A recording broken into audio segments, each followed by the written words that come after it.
How would you describe your childhood? Privileged.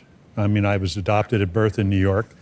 I think when you grow up, my dad was, was Jewish. He owned a couple of dress companies. My mom had come from Omaha, was Catholic, met my dad. They adopted my sister, Bonnie, about 18 months before I was adopted. So that would have been somewhere, I think, in 1943 and 1945, in October, I think, I was born on the 15th of October. I was adopted. Lived on Park Avenue, 1095 Park Avenue. I'm not sure what it was like then, but we had a nice apartment. And I still remember, my earliest remembrance is waking up one Saturday morning and there's about 15 cars in the driveway, and my father had passed away. So. And how old are you? About 9.5. Did you understand? I don't think you can really fathom then, at that particular age. But my mom remarried, and I took Max Palmer's name, who was a character actor, salesman, worked at Santa Anita and Hollywood Park in the restaurants and all that. So we moved to Beverly Hills, and I went to 6th, 7th, and 8th grades in Beverly Hills. When did you fall in love with baseball? When my dad took me to Yankee Stadium in 1954, when I was 9 years old.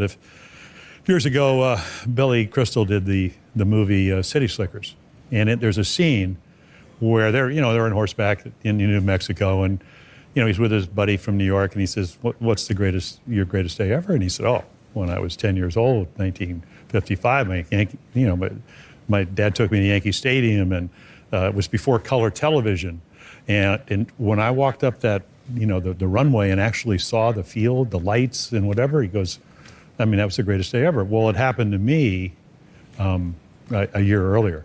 I grew up wanting to be Mickey Mantle. I used to take my glove, and I had a Mickey Mantle glove, and I used to take the baseball and put the belt around it and put it underneath your mattress. See, Park Avenue, end up in Beverly Hills. It does sound like a movie. If I was going to have a storyline, I said, okay, here's a baby who's adopted, Park Avenue. Do you play baseball, play catch with the butler? Well, George, right? Yeah. So you're playing. Well, I couldn't get a friend. George was there. So you got the butler who's playing catch.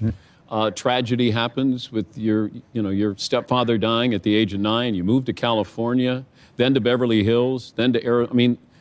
That's a whole lot to fathom for somebody who. Well, it is, and it's funny when you're adopted. It's not really who your biological parents are. It's who your real parents are. So I was very fortunate. I had parents that loved me. They taught me the importance of education and being polite. I couldn't have been more fortunate because this was a man that took me, embraced my mom, embraced me and my sister, and helped raise me. Hello everyone, I spend a lot of time trying to get you guys nice videos, so please subscribe to this page. Thank you.